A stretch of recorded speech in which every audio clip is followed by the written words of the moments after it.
Hi and welcome back to the Nook. Thank you for joining me here today. Today is not a video about books. This video is not about books, unfortunately, but it is about something that I am pretty passionate about, I guess, and it's about sustainability and being a lot more climate conscious in general. So today's video is kindly sponsored by Wren. Thank you, Wren. They've been on my channel a couple times before, and I've shared a lot about how their different climate projects are really quite interesting in a way that they promote kind of a support of local projects on the ground. And I love how transparent and rigorous their audit processes are, in the sense that you kind of know how the progress is like, and if you check any of the updates on any of the projects that you like to support, there tends to be a lot of very up-to-date information, as well as like testimonials from people themselves that have benefited from the funding.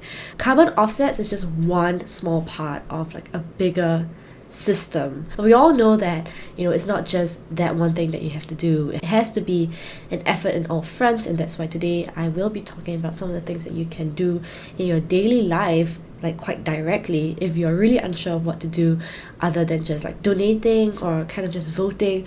What are the actual steps that you can take and how that can actually affect the people around you as well. So this is kind of like my little spiel on Wren. So thank you so much, Wren, for sponsoring this video. Do check out my other videos that were sponsored by them as well, because they're all targeting different parts of the climate conversation, I feel.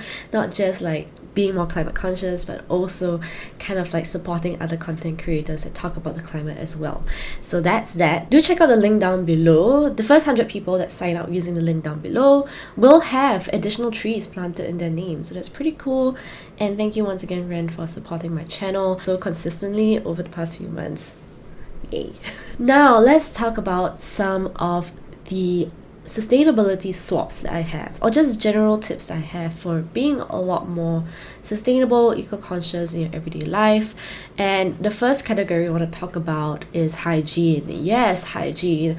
And there are a couple things in this category. The first thing I want to talk about is menstrual hygiene. So for all of you people who do menstruate, it can be a pretty difficult situation where, relying on pads and relying on disposable menstrual products has come with a lot of ease. I myself know how comfortable and how easy it is to handle my period when I do have all this disposable stuff, and trying to swap towards permanent non-disposable stuff can have a pretty steep learning curve. But I do think it's pretty worth it to learn how to use, say, certain products such as the menstrual cup or the menstrual disc, or even just swapping to reusable pads. It does have a huge impact on the amount of waste that you use in period products. And not only that, it's a lot cheaper to maintain these things over the long run. If you notice, menstrual products are not cheap, and it's kind of crazy how we still make them so expensive in so many places around the world, when we literally can't control our bodies in a way that they menstruate, and we have to handle that, right? I have a couple of recommendations. The first is actually a menstrual cup by Freedom Cups, but I'm not going to show you the actual one that I use because I feel kind of weird about that. But this is sent to me by She, and this is actually a menstrual disc. So if you see this is a lot bigger. So there are tons of videos out there talking about how to use menstrual products like this, and I will link some of them down below. A lot of disposable menstrual products are made of synthetic materials that tend to also make your skin feel very uncomfortable. So I think it's been about 4 or 5 years since I started using a menstrual cup, and I cannot recommend this product enough. There are many different types of products that would be more suitable for you, so I would recommend the standard menstrual cup, and it's really easy to maintain and clean over the years. It's recommended that you only use them for a couple of years, like maybe up to 10 years or so, because it's made of medical grade silicone, but honestly there have been many cases where people have been using them for a lot longer because they maintain them pretty well. So if you factor in the cost, a menstrual cup may cost around $40 to $60 Sing dollars, but that could last you many years. So I do think it is one of the best products that I've switched to in terms of sustainability and cost. And if you realize, being much more sustainable is also about kind of reducing cost, because oftentimes what we pay in terms of convenience is what we pay upfront in cost, right? And if you kind of introduce a lot more of these inconveniences in your life, but you kind of accept them as they are, as a process that you have to take into account when you go about your everyday life, the costs actually reduce overall. So that's the first category. The second item that I want to talk about in the hygiene category is kind of rethinking your face and body routines. So I used to be really into skincare, not so much like body care, but I used to really invest a lot in like buying many different products for my skin, and just trying to handle my breakouts, and also really buying a lot of makeup, cosmetics and things like that, because that's kind of how I was socialized growing up, like as a young woman wanting to look attractive, etc. I did have a lot of worries about my skin. Now I have switched completely to just using bar soaps and kind of refillable skincare. Inconvenience is a thing that you have to take into consideration when you want to be a lot more sustainable. It's just that we've been so used to the idea of convenience that we find it really difficult to accept any product that doesn't offer us convenience, if you think about it that way. Bar soaps have so much less packaging, and you can really make your money's worth by using things like a loofah, using other materials that help you foam up the soap and to make it feel like you're being more clean. But obviously cleanliness is not really so much by the suds that you produce, but it's really about how you use the product. So using bar soaps have really helped in reducing my cost, but also in reducing the overall clutter that I have when it comes to like my body routine, like my shower routine. And talking about skincare, so this is one example of a refillable skincare brand, and this is Oasis Skin in Singapore. I'm sure you can find, in whatever context that you're in, a beauty brand or beauty company that does this kind of refillable concept. So this is their toner. I haven't gone back to refill the toner, but I have gone back to refill one of the argan oil containers that I've bought from them. It is kind of on par with other beauty brands, but you can definitely go cheaper by buying these products in bulk from certain companies. So you could buy, for example, an entire bottle of lotion in bulk and then just package them in smaller quantities whenever you need to use them. It's really about understanding like less is really more. Like you should really use as little products as possible without sacrificing the integrity of like your wellness.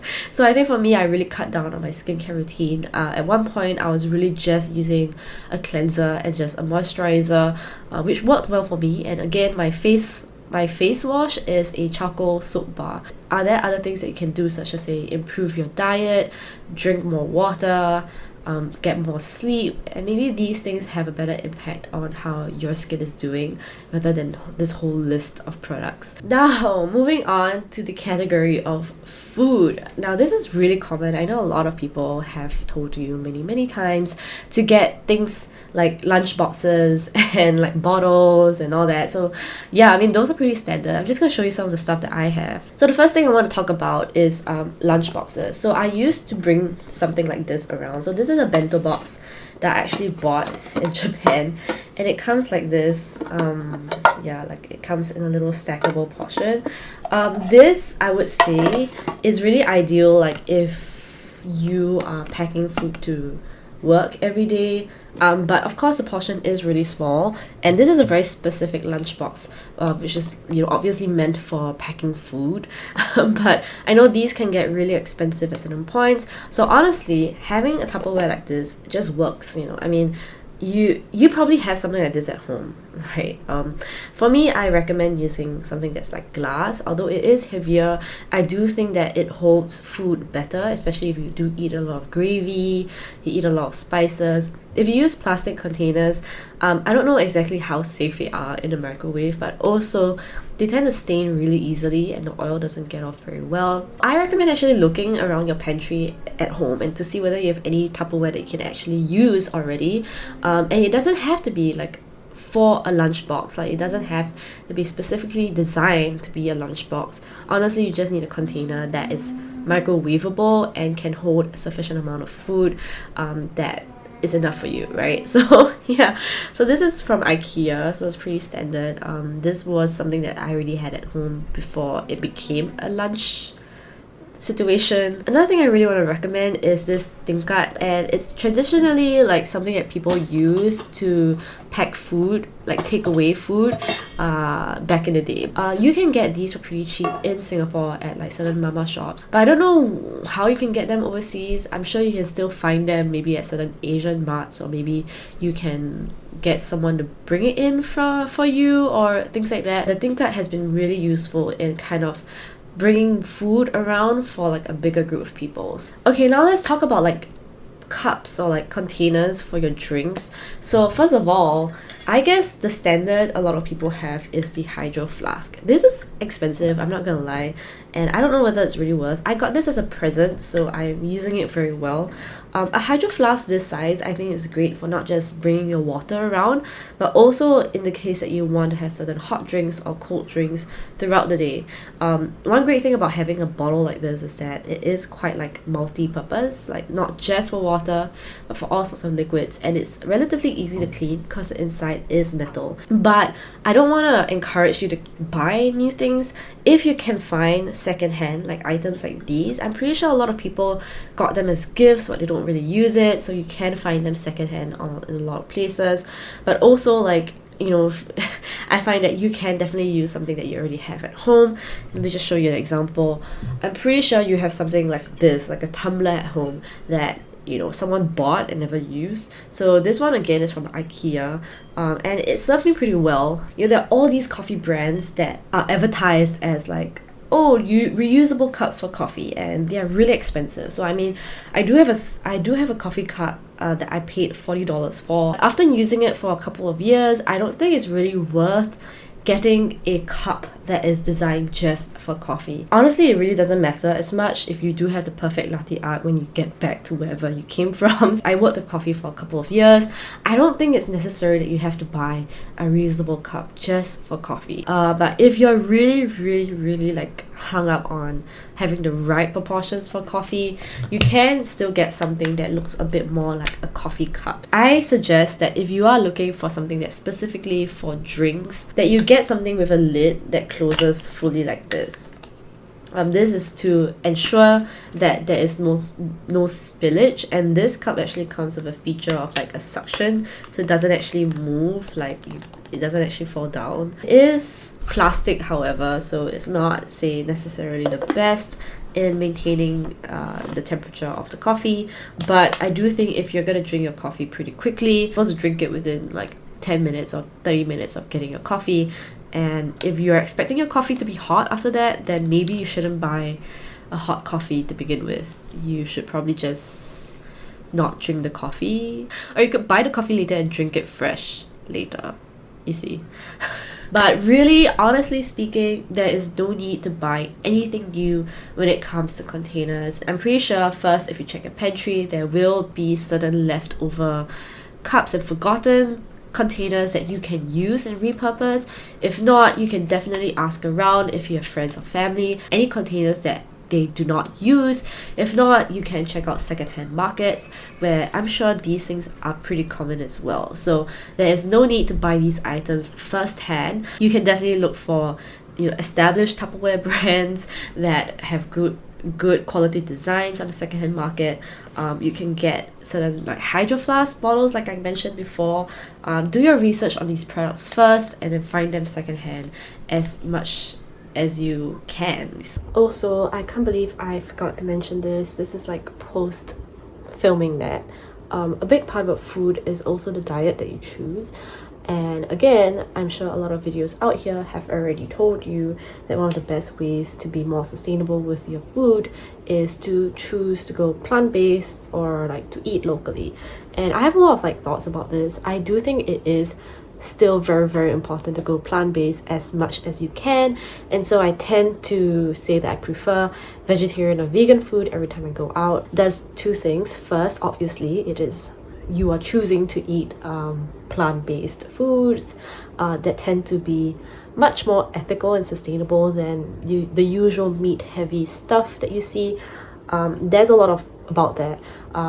But second, it also opens up conversations with the people that you're eating as to why you're choosing to go plant-based or why you're making certain conscious efforts in your food choices. And that is always a good thing to me. I feel that being so outwardly intentional about your choices when it comes to sustainability makes it a lot easier for other people to get into it. For example, you could encourage people who have never really gone to a vegetarian restaurant. You could bring them to a good vegetarian, vegan restaurant whatsoever and recommend them your favorite dishes, and to show them that, you know, hey, you're not really losing out when you're eating vegetarian or vegan. And also, a lot of it ties back to your culture as well. You know, actually eating locally as much as possible may sometimes be a lot more sustainable than just eating plant-based. So this really depends on where you are. If you find that eating certain dairy products is a lot more ethical in your area as compared to like importing certain plant-based foods, etc., then make those choices as according to where you are, because I find that there's no point trying to subscribe to just one model of sustainable eating. It really is about combining eating local as well as eating towards a more plant-based diets. Also, culturally, it is pretty significant because when you eat local, most of the times the ingredients are a lot more local. They are a lot more relevant to whatever cuisines are of the area. So in Singapore, you could be eating much more local foods that are produced in a much more sustainable manner. But I do think like a combination of trying to support local as much as possible while making sure that you are kind of adopting very broadly a much more intentional diet is like the best way to go.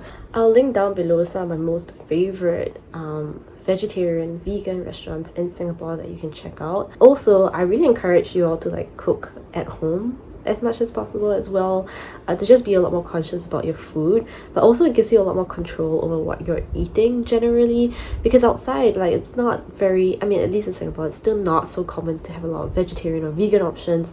So unfortunately, you don't really have a lot of choices when it comes to food, although that in itself like is a conscious like choice to make every day, to deliberately go out of your way to eat a plant-based diet is an act of, you know, activism in itself.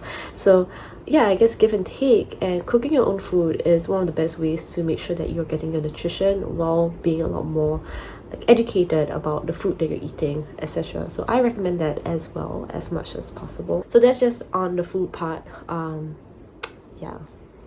The last category is kind of like the lifestyle category. Biggest things that I enjoy the most in this category of lifestyle are books and clothes. I never ever want to encourage my viewers or anyone who wants to read to buy books fresh. First place I always recommend is going to the library. Oftentimes libraries have a great collection of books. It really depends on where you are living right now, if the libraries are well maintained or not. The second place I would really recommend is reading through ebooks. So you know, you don't have to only go through your library systems. You can also go through other library catalogs online to get your ebooks, right? Or you can get free ebooks, or you can like read whatever ebook. So you don't actually have to get a separate e-reader for your books. You can actually read them on your phone, or if you do have a tablet of sorts, you can actually read it on your tablet. If you do have a laptop, you can read books on your laptop as well, or any sort of mobile device that you have. Honestly, there is no restriction on where you can read an ebook, as long as you can access the internet and you can download a file. Most likely you can read an ebook there. Also, again, like if you do have friends that love to read as well, it's great to also just exchange books around, just talk about the books, and you know, you don't have to spend a lot of money on books. I do buy books sometimes when I'm really drawn by, you know, its cover or its premise. Like, I allow myself to be superficial sometimes, but I really don't want to encourage kind of just like a consumerist mindset towards books when you can actually access them in many different ways. And also, if you think that this is not supporting the author or local bookstores, there are many other ways that you can support authors and bookstores, and not just by buying their books. You can also attend their events. I'm sure they also have other things that they are doing that you can support, and not just like their books in general. But obviously, not saying that you shouldn't buy their books at all. It's just that you have to be a lot more conscious when it comes to buying books that you don't necessarily, you know, read as often. In addition, I also really recommend buying books at secondhand stores or whatever places. In Singapore, there is a bookstore called Beyond Borders, and they do a great job of selling secondhand books in order to fund schools in Nepal. So these are initiatives that you can support instead of buying like books fresh off the shelves or like whatever, right? So there are a lot of initiatives that you can check out in your local area. Always make sure that you're conscious in whatever you're doing and not just accumulating books just for the sake of aesthetics or something like that, which I never really get. But yeah. The last category is fashion, and I'm speeding a little bit here because fashion, I do think it is like a huge thing when it comes to sustainability. Like fast fashion is still a huge thing, and there's just so much around clothes that we don't really like think about or we care about. And I'll link down below some videos and resources that I found really helpful when it comes to like being a lot more sustainable with your clothes. So for me, my general mindset is not to buy clothes firsthand, and that includes not buying from fast fashion. Of course, there are always exceptions to this, so I always feel like you have to be a lot more kind and compassionate to yourself and others when it comes to people's like consumer choices. But really, the bottom line is really to reduce your interaction with fast fashion as much as possible, and to really reduce the mindset that you really have to buy things fresh. And if you start to think about clothes being an investment or something that you can actually bring life back into, it becomes a lot easier to buy things secondhand or to swap them with your friends or family. Something that really worked for me is just to ask people around me if they have clothes that they don't wear anymore. Oftentimes you'll find a lot of clothes that match you really well because these are people that are a lot closer to you. Or you can also thrift your clothes at a thrift store. This, I would say, don't thrift just because you want to buy more clothes and it's cheaper. Really only thrift like with a specific goal in mind. Also, one clarification that I want to make is that a lot of people tend to think that decluttering their clothes and like donating their clothes is a sustainable thing to do. You have to be really careful with this thinking because it's often the case that a lot of your donated clothes doesn't get to someone else because it goes through say the thrift stores or the secondhand stores. A lot of them actually kind of get passed over to the landfill. So it's much better to be a lot more direct and personal with the things that you own. That stands true for almost everything that I've talked about in this video. Try to hold on to the clothes that you already own as much as possible before you try to procure anything new. Honestly, this is the thing that I don't hear a lot, which is just be creative with the clothes that you already have. So just upcycling your clothes, kind of adjusting, tailoring your clothes as much as possible to fit the identity that you have today. So for me, I did actually have a couple of jeans that I used when I was younger that was pretty tight and didn't quite fit in certain areas. So I did do some distressing and I kind of just made it a new piece of apparel that I can wear now. And that goes for a lot of other clothes. So you could dye your certain clothes a certain color, you could patch your clothes together, you could do a clothing swap, you can just do a re-inventory and get some inspiration from Pinterest whatsoever. Try to reimagine your current clothes instead of necessarily getting new items into your wardrobe, because that doesn't address kind of like the basis of why we have clothes in the first place, because there is a minimum amount of clothes that we need to cover ourselves, but why we buy more is really just cause for self-expression and kind of like a sense of belonging. I do think it requires a bit of a mindset shift when it comes to like creativity. You might think that, oh, I will never ever wear these clothes, or they're just not flattering. Try to challenge that in the first try at least, to see whether you can actually integrate those clothes into your sense of style now, or if you can send them for altering instead of having to throw them away and it gets cycled around. Because you know what, these things are like actual physical things and they don't just stop existing because they're not in your line of sight anymore. I've had experience with people who were introduced to the world of thrifting and they just went crazy thrifting. Like they bought so many clothes and in the end they just didn't wear these clothes even though they were thrifted. So I don't think that's any different from buying clothes just because you like them. Thrifting is a slightly more sustainable way of buying clothes, but honestly, if you're buying like lots of clothes just because they're cheap, I don't think that's very sustainable either. So that's just my 2 cents on that. We've pretty much come to the end of the video. Thank you for watching all the way. And I know these things sound really like insubstantial on their own. Like all these things are just small things that you can change and take note of as you go about your everyday life. So you might really question like how significant these actions are. And like I mentioned, I do think we need actions in all sorts of areas to really have a more collective shift towards sustainable living. And I myself have seen like firsthand the influence that taking small actions really have. So for example, when I started to thrift my clothes, I actually brought my friends along with me to start thrifting, and it became a lot more normalized, at least in my circle of friends, to buy things secondhand. And you can really see that if you do that for every sphere of influence that you have, people become a lot more normalized to the idea of buying things secondhand, or kind of maintaining a much more personal relationship to their materials. It is really about normalizing actions, behaviors, in a way that you don't feel inconvenienced by these acts that you take, and instead these things actually offer you something new, fun, and fresh. I don't think it's necessarily something that we should see as kind of a liability, but really as a new frontier where we can explore many different variations of how we can live our lives. So that is just my ending thoughts on all these things, and I hope some of these tips were useful for you, and I'll link down below whatever resources I can find, especially for those of you that are located here in Singapore. I will drop some specific places, specific brands, specific whatever that you can refer to when it comes to being a lot more sustainable here in Singapore. But otherwise, if you are not in Singapore, I highly encourage you to do your own reading and your own research into the ways that you can support your local small businesses and your local ecosystems of secondhand or of sustainability and things like that. It's really to be local and not just buying things just because they have the green label on them. That doesn't make any sense. So thank you once again for watching this video, and thank you Wren for sponsoring this video. I hope it was an enjoyable, interesting, informative video for you.